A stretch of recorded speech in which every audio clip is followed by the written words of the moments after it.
हिमाचल प्रदेश में एसपी इल्मा अफरोज के लंबी छुट्टी पर जाने की खबर सोशल मीडिया पर ट्रेंड करने लगी।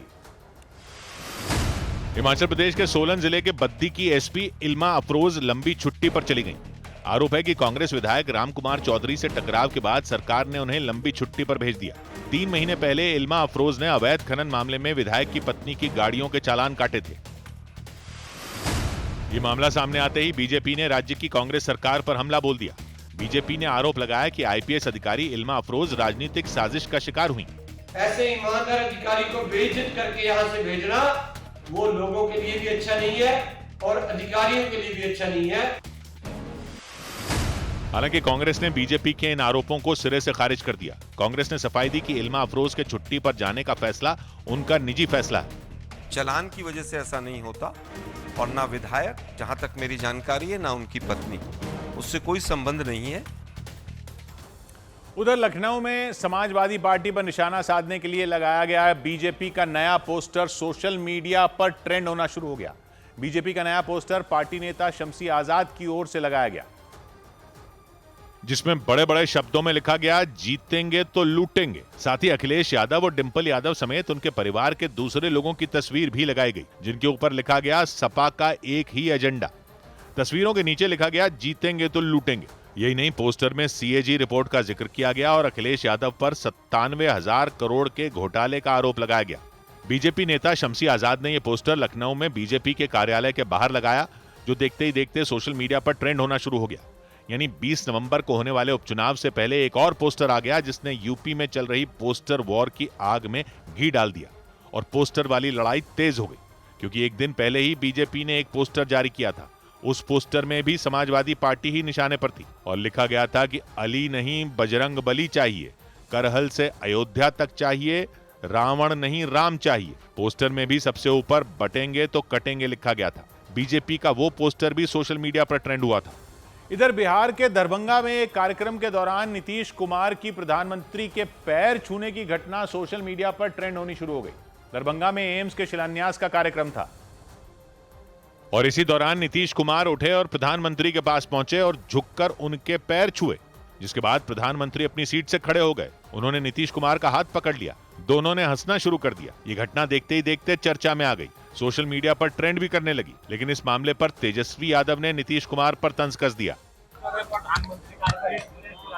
आजकल तो हर किसी का भी पकड़ लेते हैं, अधिकारी का पकड़ते ही है, तो प्रधानमंत्री का पकड़ लिया तो कौन सी बड़ी बात है। पीएम दरभंगा में 12,000 करोड़ से ज्यादा की योजनाओं का शिलान्यास और लोकार्पण करने पहुंचे थे। इसी दौरान नीतीश कुमार ने उनके पैर छू लिए। इससे पहले नीतीश कुमार की अधिकारियों के पैर छूने की तस्वीरें आ चुकी हैं, जिनमें वो उनसे समय पर काम पूरा करने के लिए कहते दिखे थे और उनके पैर छू लिए थे। इस बीच देश में बुलडोजर एक्शन पर चल रहे विवाद पर सुप्रीम कोर्ट का आदेश आते ही खबर सोशल मीडिया पर ट्रेंड होनी शुरू हो गई। बुलडोजर एक्शन पर जस्टिस बीआर गवई और जस्टिस केवी विश्वनाथन की बेंच ने यह फैसला सुनाया और किसी भी मामले में दोषी या फिर आरोपी के मकान पर बिना मुकदमा चलाए बुलडोजर की कार्रवाई पर रोक लगा दी। कोर्ट ने कहा सिर्फ आरोप के आधार पर किसी का मकान नहीं गिराया जा सकता, साथ ही किसी एक के अपराध की सजा पूरे परिवार को नहीं दी जा सकती। कोर्ट ने कहा कि देश में कानून का राज होना चाहिए और दोषियों को सजा देना सिर्फ कोर्ट का काम है। और इस तरह की मनमानी करने वाले अधिकारियों पर कार्रवाई की बात भी कही।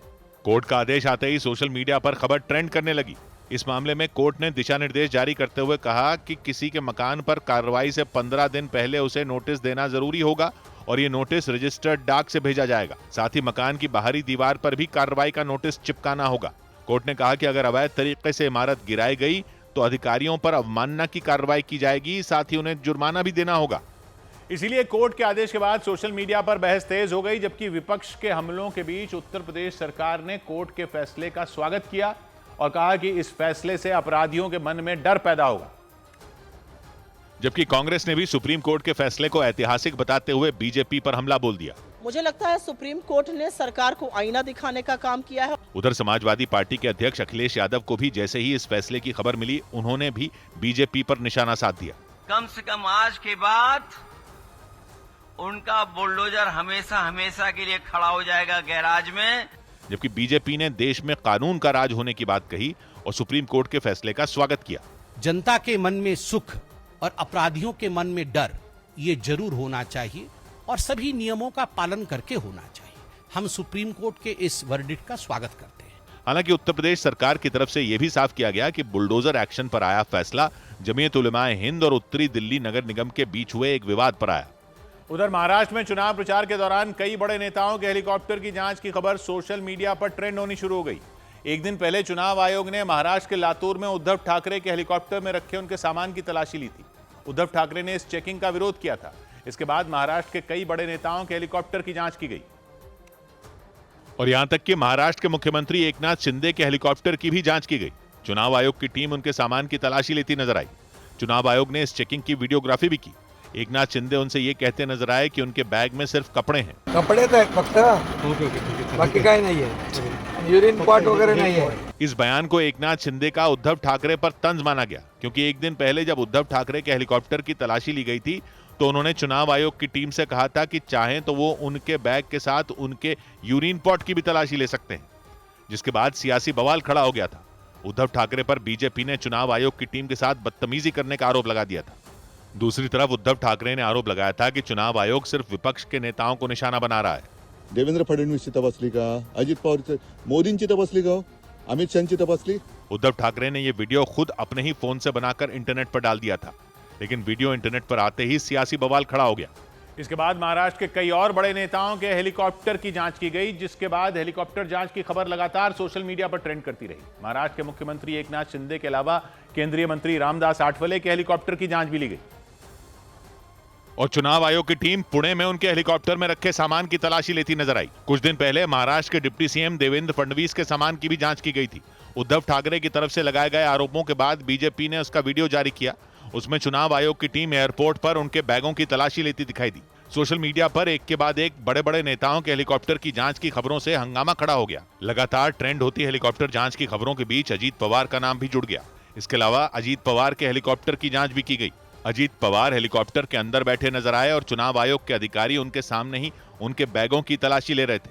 उन्होंने उनके खाने के डिब्बों तक की तलाशी ली। अजीत पवार ने खुद वीडियो जारी किया और बताया कि चुनाव प्रचार के दौरान चुनाव आयोग ने उनके सामान की तलाशी भी ली थी। इसके अलावा एक रोज पहले लातूर में नितिन गडकरी के हेलीकॉप्टर की भी जांच की गई थी।